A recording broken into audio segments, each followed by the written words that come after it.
Hi, and welcome to the Divinely Inspired Woman podcast. I am your host, Patricia Wald-Hopkins. I am a modern mystic, and I am here to share with you the beautiful wisdom and stories from women that desire to lead their lives inspired by the divine within them. The divinely inspired woman is devoted to walking the path of her soul's calling, tuning into the divinity within to navigate life with ease and grace through all circumstances. She cultivates beauty in her daily life. She is here to share the most authentic self each day through thick and thin. So I hope you enjoy our show today and that you will leave with an infusion of inspiration for your soul and for your day and living your life.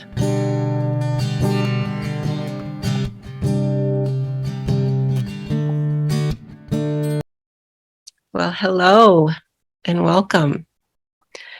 Hello. I have a beautiful, amazing woman guest here, soul sister here with me today, Glenda Lane. And she's a magical being, but an intuitive energy guide. Some people call her Glenda the Good Witch.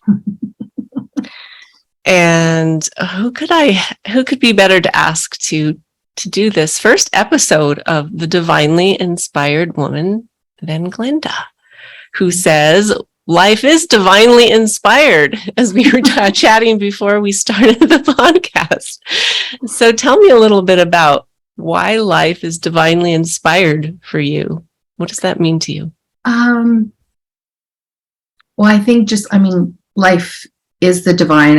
Everything is the divine. So life is too. And I know that, when you were asking me to speak about my divinely inspired life, I was kind of like, well, it just is. Like, my life just is divinely inspired.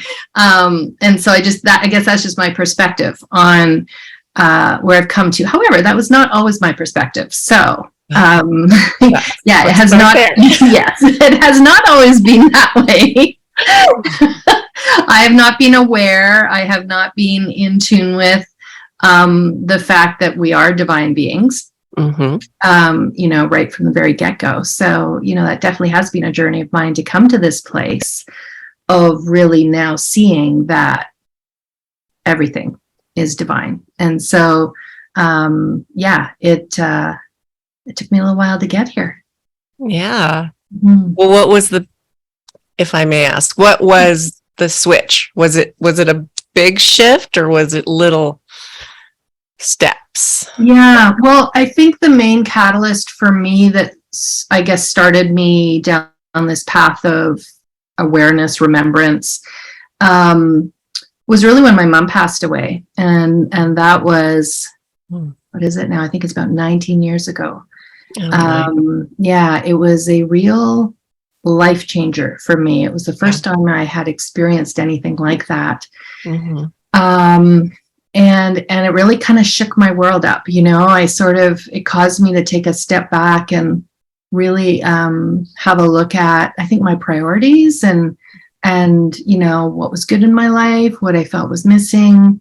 And I did feel a little lost for a while, and I recognize now that I never truly was lost. I just felt there was a disconnect. I felt disconnected from my body. I felt disconnected from my soul. This is, of course, looking back now, I know that, but at the time, I just really, I just didn't really know. And my life looked good on paper. So there wasn't anything that was glaringly like, oh my goodness, this needs to change or this is missing. And I think what happened was, I think it was a few months after I saw an advertisement for a half-day workshop on energy. And the only real sort of, I think, exposure to energy work that I had prior to that was I had taken an acupuncture, traditional Chinese medical acupuncture course, because my profession at the time, I was a physical therapist for 30 years. And so part of my training, I ended up taking this course, which was really different from anything I had anything that I had ever taken before. I'd very much gone the Western medicine route, and this was really different. And so I think that opened the door, so to speak. But then this energy workshop came up, and I remember reading the description about being able to bend spoons with energy. Like, that was the thing that caught my eye. Oh, wow. Yeah. I was like, what? That sounds really cool. And I just went. I didn't know anybody. And it was a super cool workshop. And long story short, the woman who was holding the workshop was an intuitive herself, and I ended up training with her for 2 years. So learning from her how to do readings, how to connect with people who have past transitioned over. I mean, there were just a lot of different things, past lives. And the reason that I took it, I had no intention at the time of this ever being my work. Like, it was not like, all right, this is my new profession. I was very much still in physical therapy. But I think the reason that I did this was I just wanted to feel closer to my mom, in some way, or to be able to connect with her. Because I didn't really believe that just when you die, that's it. There was some part of me that knew that wasn't the case. And so that kind of started my whole trajectory. And so I had basically trained with her for myself. It was like a personal journey. It was, again, about connecting with my mom. But that kind of, I think, again, more doorways open as you step through them, and led me down a path of coming across. I took a year-long energy school, learning how to read energy and energy blocks. And the first 6 months is you basically are doing it for yourself. And then the next 6 months is more about, you then do readings for other people. So very intensive. And I just caught the bug. I was like, oh, this is what I want to do. This is what I just resonated with me so much. And since then, I've also taken another like deeper dive in energy school, where of course I met you. That was my second one, so very grateful for that. And then since then, another year long. So it's been this journey of really coming into more connection with who I am as a divine being, and listening to my intuition, following the nudges that my soul is giving me. Really deepening the relationship with my body, recognizing that, she's my best friend, giving me constant feedback as to whether I'm in alignment or not. And I just now get to help other beautiful souls remember the truth of who they are, help them come into alignment, and really embody, the love that they are. So I just feel extremely grateful. It's been a ride for sure. And I never, ever thought I would end up doing this work. If you'd asked me 15 years ago, would I be doing this? I'd be like, you are off your rocker. Like, I am such a science gal. I am such a show me the proof. I was just very entrenched in that world. Didn't have a religious upbringing whatsoever, spirituality, none of that. I wasn't agnostic. I mean, I did believe that there was something more, higher power, whatever you want to call it.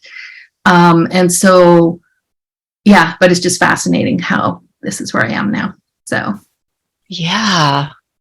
Wow. So it's almost been probably then almost a couple of decades then that you've been on this. And so part of this podcast is for people who, might be at the beginning of this, they might be in the middle, or, might, be similar to where you're at, or, even farther along. And I wonder what you could share about your journey to bring to light some of the challenges that you faced, and, the tools or the practices or the miracles that might have happened that kept you going and opening up these doors. Yeah.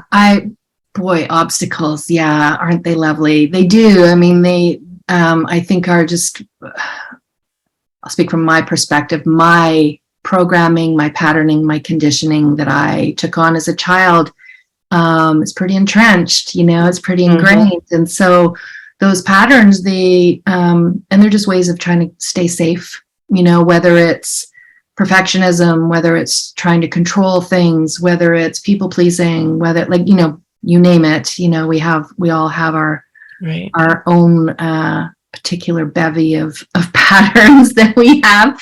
And so for me, I mean, the first step was becoming aware of them. First of all, I mean, without awareness, we don't have choice to choose differently, but becoming aware and not only becoming aware of them, but really, and the gene keys have really assisted me in this, but really like allowing them to be there and accepting them and embracing them versus it being something that I have to fix, right? So I had started my journey very much in fix it mode. Like, let me find what's wrong. Where's the block? Let me, find the thing. And have really pulled away from that, that deep excavating. Because if you keep looking for what's wrong, guess what you're going to find? You're always going to find something that's, quote, wrong. And nothing is really wrong. Anyway, it's that whole sort of just perspective that we're broken and need fixing. And we're not. We're whole and complete beings. And so I think that, the Gene Keys really helped me in embracing it all. But it's just this deep level of awareness of myself and what can come up, and then being able to choose differently. Like, so instead of choosing the pattern of going, oh, wait a second, that's just the old way. I have a new operating system. And this new operating system means that I actually want to do this. My listening to what my soul and my heart really desire versus society, versus the ego in my head, the, other people, and really tuning into, no, actually this feels right, and following the energy of what feels expansive. So that's taken practice, certainly over time. So I guess the Gene Keys is a tool, certainly, that has really assisted me. I think to meditate, I'm going to use the word meditation, and I use the word meditation to encompass a lot of things. Okay, so I've learned energy tools that I have used since, well, gosh, I don't know how many years ago it is now when I first learned them. So my meditations will consist of using different energy tools, just to assist me to coming to my center, to coming to a place of peace, to coming to my heart. So that'll be a form of meditation. There'll be meditation where I am envisioning, right? Or I'm in inquiry into what's shown up in my body. So whether it's a sensation or an emotion, to actually go into fully feeling that, and then getting really curious about, what's here for me? There's something here that my soul wants me to know.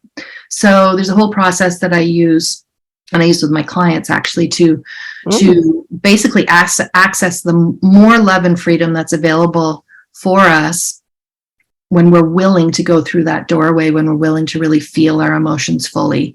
And again, be in acceptance, right? And be an embracing of them. So there's that kind of process or meditation. There's just the simple stillness of just being. I mean, so there's so many different ways that I have used and continue to. And gratitude practice, right? Like having a gratitude practice every day of being really grateful for all that's shown up, including the stuff that I might not like, because that is basically, that's my soul saying, hey, there's something over here to have a look at, or there's something out of alignment, right? It's all feedback. Everything's feedback, especially the stuff that's not to my liking or I feel like isn't going well. Right. So that, and I'm trying to think. I mean, I do yoga, I do breath work, or I call it breath play, sounding, right? And then the thing I think that has really assisted me, so for a long time, I questioned my connection and my intuition. I really did. I was like, in terms of being able to read energy, my main way is just a knowing that drops in. And so it wasn't like I could see, but not a lot. I wasn't a big seer of energy. So I didn't hear things. I didn't see. I've come to know that I now feel a lot. I didn't when I first learned, but so it's taken me time to really trust that. And when a knowing just drops in, it feels like it's such an integral part of you that you don't know that it's a thing. Do you know what I mean? It's kind of like something, if you can see something that's like, oh, I can see that. So it's almost separate from me, but this knowing that drops in like that, just, am I making this up? like, there's a constant questioning of my connection. And so many of my, beloved soul peeps would say, Glenda, you're so freaking connected. Like, how can you not, do you not get that? You are so tapped in. And I just be like, I don't know what you're talking about. Right. So I think the thing that convinced me was when light language, when I began speaking light language. That was my, there was no denying that. And I think that one of the reasons it may have happened is to finally convince me, like, hey, yes, you're a multidimensional being. Yes, you have this connection. Like, okay, can we get you on board now? Can we get you fully on board with believing that and embodying that? So I think that has really been a big. That was a time of a big shift for me. Yeah. And then of course I speak that and I use it for myself and activations, and same for my clients. And so that has been a really big, a big aspect as well. And then this last piece I think that is so incredibly important is being with other like-hearted, like-souled people. So I call them soul family. And whether we're on retreat, I've been on several in-person retreats with beloveds that have really been the main things when I think about because when we come together, the energy just gets exponentiated, and it's just like, right? Some of the things that happen, some of the things we experience. I think that, and also just being with people that like get you on some level. I mean, no one will ever fully get you because how can they? They're not you. But do you know what I mean? There's that connection of, yeah, I get this. We have similar perspectives on the world and each other, and you can just feel that heart connection. Yeah. And I think that really makes a big difference. Yeah. I know that, like, I felt that with you. I mean, our path and how we came together and how we danced together in different containers, and just really feeling like, yeah, we've been sisters in another lifetime. Like, this is not just in this lifetime. So no, I know. Right? Yeah. It's been 7 years since we met. Can you believe that? I can't actually. It's gone by so quickly. We've gone through a whole growth cycle here. Is the 7 years, right? We're like wow. Yeah. So what I'm hearing you say, and you can, agree or disagree with it, but what I'm getting from you is it's a lifestyle, right? Mm-hmm. Yes. It's 100%. A lifestyle. Yeah. It's what you allow yourself and what you create for yourself every day is in alignment with what your soul is asking. Yeah. Whereas before it might have been in alignment with what society or family or whatever, whatever limiting beliefs had been programmed into your yeah. And I was also someone who was very much on the go. I was a very much a doer. I had a belief that I needed to prove my worth through achieving. So it was, that was kind of one of my programmings of, I like just go, do. My worthiness is in what I'm doing. And so when I really look at my life now and lifestyle, there's a lot more spaciousness built in to my life and my days.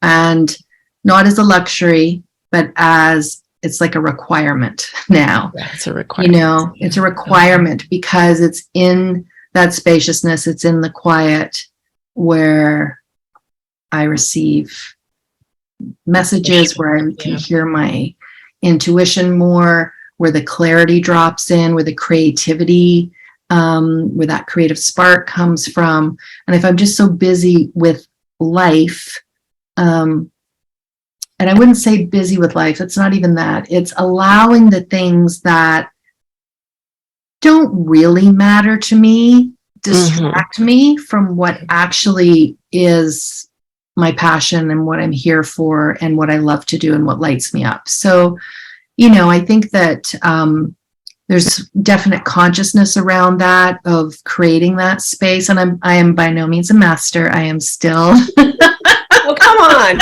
I am still evolving. It's very easy for me to fill my time, my spaciousness with stuff, right? And certainly when I'm out of alignment, then that's what I'll do. I'm very good at distracting myself with stupid stuff. Like, it's just easy to do. So it does require consciousness. It's human. It's right? Human. It totally is. And I know that that's, it's so funny. If we look at my my life's work gene key is number 1. And so it's the first one. And one of the shadow tendencies is to distract yourself so that you don't have quiet, that you don't have that space, that you don't, that you just don't sit in the entropy, right?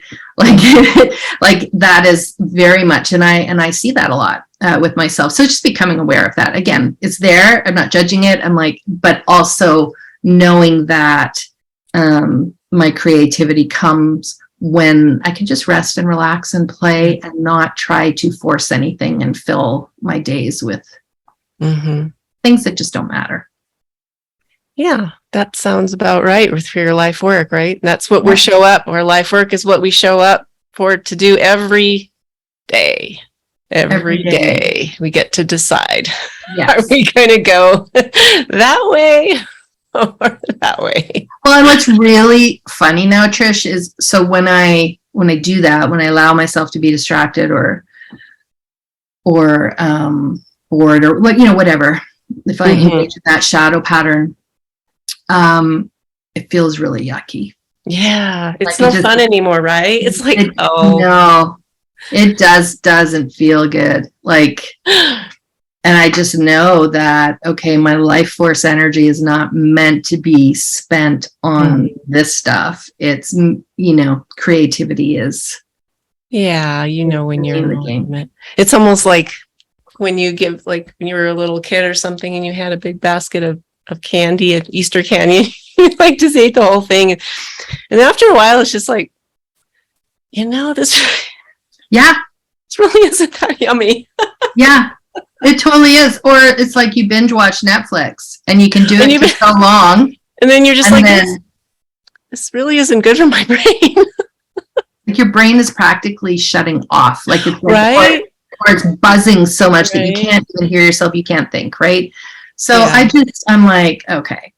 So it's so interesting, over time as you become more aware and you practice being in alignment, then when you're not in alignment, it's like life yells at you, or your body. For me, my body yells at me, screams at me and says, Glenda, because it just does not feel good. So but yeah, when you said it's a lifestyle, it's having a daily practice. It's taking care of my body, my physical body, which is also divine, but, taking care of all the aspects, my relationships. I love relationships. I mean, that's kind of one of my favorite things to work with people on. But, I love love. So, relationships are right up there with, I think that's probably the thing that gives me the most joy in working with my clients is, yes, loving themselves more and listening to and understanding and trusting themselves more. But then the impact that has on their families, on their kids, on their partners, right? Because the relationship that you have with yourself absolutely 100% will have a ripple effect on the other relationships in your life. So that really makes my heart smile when I when I hear about how things are shifting within families and so that your work is also, you know, part of that lifestyle, right? Your work that you do needs to feel satisfying, right? As based on your design and all of that. And so it's like tools are there to sort of just keep you aware, right? Like the gene keys, which is why I use them and use them with my clients too, is because they're kind of a map, so that a reminder, a little sticky note. Well, that's hey, and I have those too. I have sticky notes too. You know, sticky notes are a tool. It's like, okay, this is, because it's so easy to forget. It is. We have this big epiphany, this big aha. We can go through this big release, but it's the embodiment piece that's key, right? So it's living the new truth, and so how you have to keep remembering the new truth until it's just like becomes a habit, right? And then it's just it's retraining yourself. It's total rehabilitation. Yeah, exactly.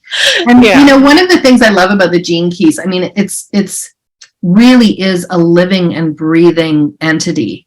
And you know what I found with myself and with my clients is, you may start out doing the gene keys, but they end up doing you. Like you embody them. Yeah. And in the background too, they're kind of working their magic.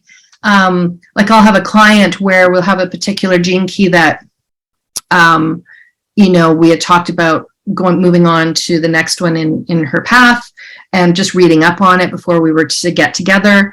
And she'd come to the call and say, you know, I totally didn't. But here's what happened in my week. And we kind of went into things. And sure enough, it was all about that gene key. Like when you open that door and you ask it to come in, even if you don't look, it comes in. And it totally. It initiates you.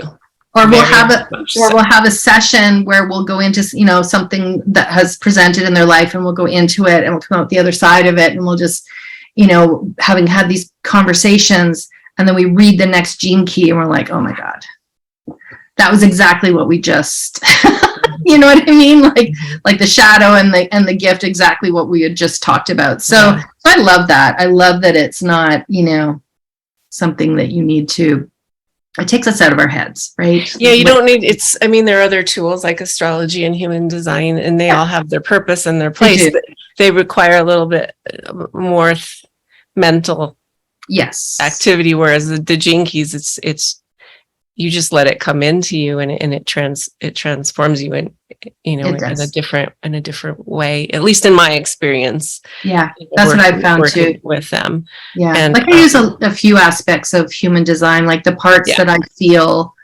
are the most important. Yeah, they have their place, definitely. And there's such an overlap too between gene keys and human design, but yes, because the gene keys came out of the human design. Yes, they're all about coming into your heart, and well, gene keys for me, it really is that divine feminine, that the opening of your heart, and letting love be the guiding force. And so living with an open heart, even when life isn't going your way. Exactly. Yes. So we could go and probably talk on and on about the gene keys, which we both love. And, but I would love to, and maybe we can do that again if you come back to visit again. Sure. But is there some takeaway you'd like to share with our audience? Like, I don't know, your biggest celebration right now in your life, or how they might, you know, learn more about you or anything like that? Yeah, I think you know, just the messages coming through right now is just be willing to follow the nudges, you know, be willing to follow what's presenting for you, even though it's not logical, because most of the time it's not. You know, those messages are intuition, our soul speaking to us, really is about, it's not a mind thing. And so it's being willing to, like, just be willing to lean in and take the step and just see where they lead you. It's taken me a while to get to this place of trusting, and trusting in myself, trusting in life. But it's so worth it, and I know that can be scary, a little scary and uncomfortable because it's the unknown. It's very different from what we've been taught and what we've typically lived, depending on kind of obviously what your journey is. But I think being willing to just follow the nudges, follow your heart, and you'll be shown the way. Like you are so supported in every way, and just be willing to go on, be curious, right? To go on that adventure that is this life. I mean, curiosity is really what. It's not knowing. It's not like I gotta know. It's just be curious, be willing to lean in, and see what's there. I know it's a very general statement to make, but it's like just trusting what you're getting, trusting the knowing. And here's what I will say to you is, nothing trumps your own knowing. Even with my clients, I trust their knowing. It's not my knowing being put onto them. It's very much, I trust your knowing in this moment, because that's exactly what you need to know. Do you know what I mean? So I know. Yeah. So it very much is just being willing to be an advocate for yourself and for your own knowing, even if it goes against the grain, even if it's not the popular decision, even if it doesn't make sense. That has been the way. And that's your way, which is nobody else's way. So it's being willing to challenge the status quo. Challenge what doesn't feel right. No, totally get it. Yeah. So that's kind of what's coming through. So beautiful. Yeah. And as far as me, I'm on Instagram. I always get this wrong. I think it's Glenda Lane Freedom Guide, or it's Freedom Guide Glenda Lane. I'm pretty sure it's Glenda. Just look up Glenda Lane and look for Freedom Guide. Freedom Guide. It'll be in there. I'm on Facebook as well. LinkedIn. I mean, TikTok. I mean, all the places. So handles all over. Yeah, and my website is freedomfromwithin.net. So also, that's another space. It is being updated, so stay tuned. It is very old, what I have up there currently. Has not been my focus for a long time, but it's going to be updated. But that is a place right now where you can actually see me there. So yeah. Wonderful. Well, thank you so much for playing with me today here. Oh, well, thanks, dear sister. Really enjoyed it. And we'll have to have you back again. Yeah, that'd be fun. We'll have to play together. Yeah. So thank you, everybody, for listening in to this first episode with the beautiful and magical and divine Glenda Lane. And I'm Patricia Wald-Hopkins, and the host of the Divinely Inspired Woman podcast. So have a beautiful rest of your day or evening or whatever it is where you're tuning in. Till next time. Thank you very much.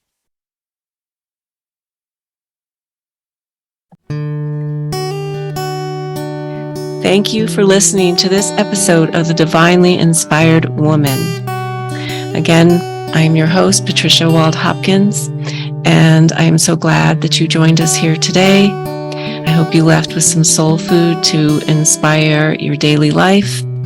And if you would like to learn more about my work, please check out my website, patriciawaldhopkins.com, and you can find out more about my divinely inspired practice and tools. So, thank you again. Have a beautiful day.